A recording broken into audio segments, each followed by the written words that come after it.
What's up mga tropa, at nandito na naman at nagbabalik. So kung napapansin nyo mga tropa, nandito na naman tayo sa bahay at meron na naman tayong gagawin. So hindi ko na papatagalin to mga tropa dahil yung pork natin medyo matigas na yung bounce niya tsaka meron na siyang parang may mararamdaman kang parang sumasabit na parang kumakaskas. So kailangan na natin tong i-service o linisin at i-repack ulit. So, kung interesado kang malaman kung paano ba ito buksan at paano ito lagyan ng langis at grasa, make sure mo muna na na-hit mo na yung subscribe button at click mo na rin yung ring bell para updated ka sa mga paparating nating mga video. Tropa, di mo na tayo mag-shoutout dahil medyo mababa yung video. So, tara, sumunod natin kalasin yung pork natin at ayusin at maibalik ito sa magandang bounce. So, tara, let's go! First mga tropa, syempre tanggalin natin yung pinaka-caliper ng bike natin, no? Kailangan tanggalin natin to. Kasi pag hindi mo tinanggal to, masasama to sa fork. So ayan, tanggalin muna natin siya.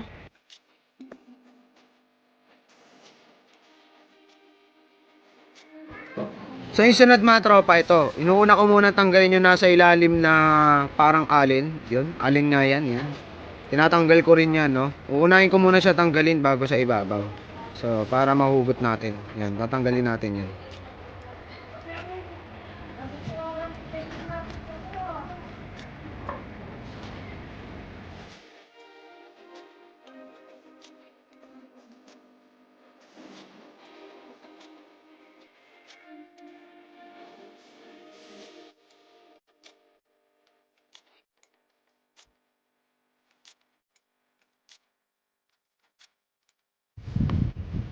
So ito, at pag natanggal na natin siya mga tropa, syempre mahuhugot na yan.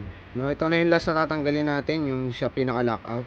So yung lockout ko kasi bumigay na, nasira na. So yung port kasi natin hindi ito maganda, ito yung baksa na port, no? Yan. So hugutin na natin. Yun. Wala na siyang lasa. So sa napansin ko dito, tuyong-tuyo na siya. Wala na siyang laman. Kaya gano'n na lang siya kung parang may langit-ngit na ano, at madumi na siya, no? Kailangan natin linisin. So sa ibabaw naman natin tanggalin. So ito na yung ibabaw mga tropa, no? Maluwag na yan. Pinaluwagan ko na yan doon sa Quiapo at nanghiram lang ako nung pangkalas nila yan. Pangkalas nila dyan. At yun, pinaluwag ko lang siya. At matatanggal mo na. Kung meron ka naman tools, yun, mas okay.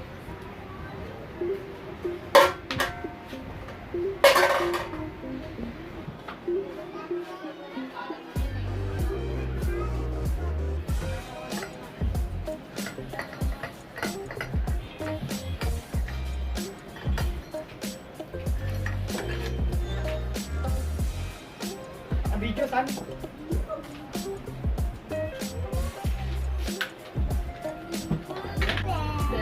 So dito mga tropa, kung napapansin nyo, yun yung inawakan ko may plastic at may goma. So may technique ako dyan na ginawa para hindi siya maano, no?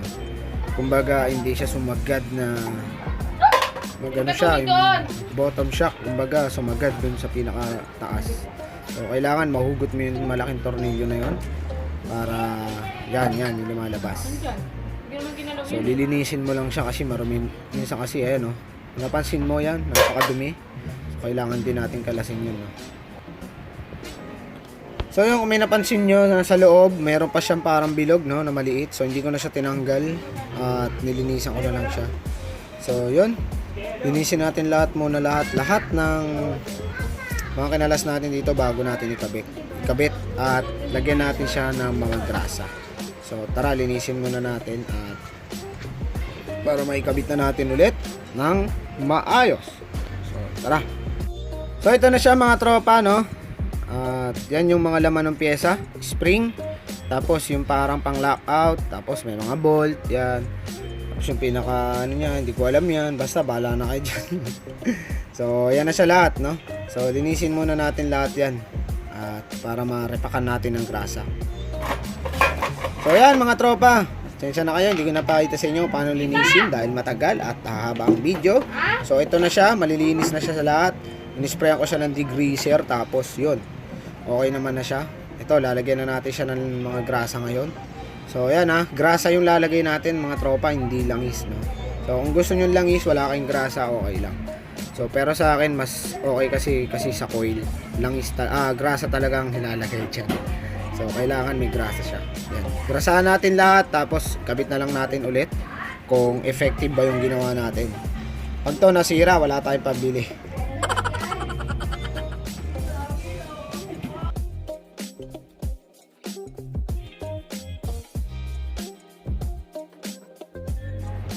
Siyempre, wag mo kakalimutan hindi malagyan ng grasa to mga tropa. So kailangan may grasa rin to para perfect, no?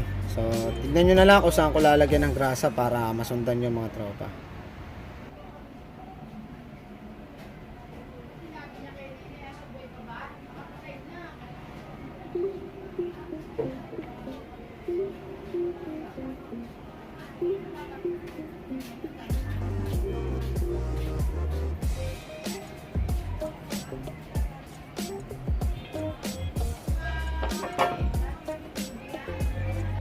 So ito yung fork na papakita ko sa inyo. Ito yung dating fork ko nung nasa Paxter, no? Medyo critical to. So try natin paganahin pa ulit to. So yung mga tropa, ikakabit na natin lahat at ibabalik na natin. Sana maging success ang ating pagbalik ulit lahat-lahat. So unahin ko muna to, no? Yung mga nasa ibabaw. Yan.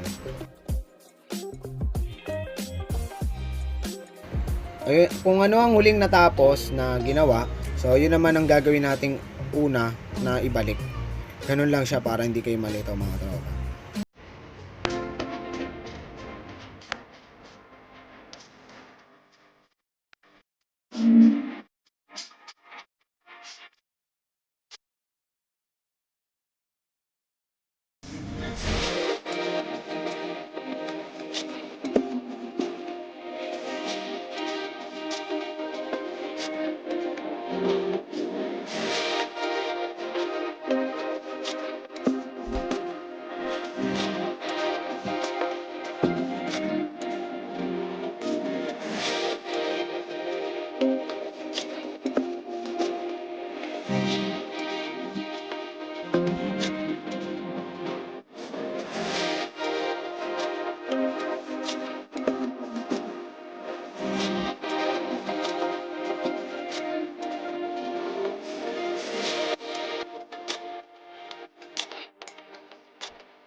So mga tropa, dito sa looban namin, sa mga pumunta rito at nagpagawa na ng mga hub, so alam nyo na yan.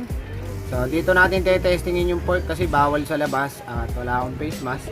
So yun, testingin lang naman natin tong ginawa natin, no, kung effective ba.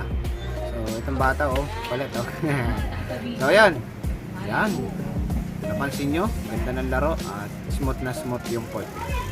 So, sana may natutunan kayo mga tropa. Napansin nyo naman, ang ganda ng bounce, ang ganda ng laro, at smooth na. So, pasensya na kayo mga tropa kasi wala tayong proper tool.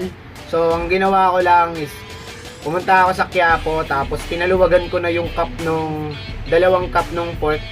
doon ko na siya pinaluwagan, tapos sabay umuwi ako. So yun, maluwag na siya. Tapos ang pinagpit ko lang si Yabi Tubo. So wala kasi akong pangkalas nun yung nabibili. Yung ganito yan, oh. Wala pa tayo niyan, kaya yun. Yung ginawa natin is nagpaano tayo sa Quiapo, tapos yun, successful naman at naayos na natin ang maigi. So yun, mga tropa, hanggang dito na lang. So sa mga magpapa-shoutout at magpapa-shoutout, comment mo lang dyan sa baba at hintayin kong makita yung mga comment nyo dyan. So suggest kayo ng susunod natin gawin para meron naman tayo mai-upload sa susunod ulit. So hanggang dito na lang mga tropa. So mga tropa, hanggang dito na lang. So tatapusin natin yung video natin dahil medyo mababa na. So date natin is December 4. Upload natin ito ngayon. So yun, Tunog Mayaman Nation, God first. Paalam.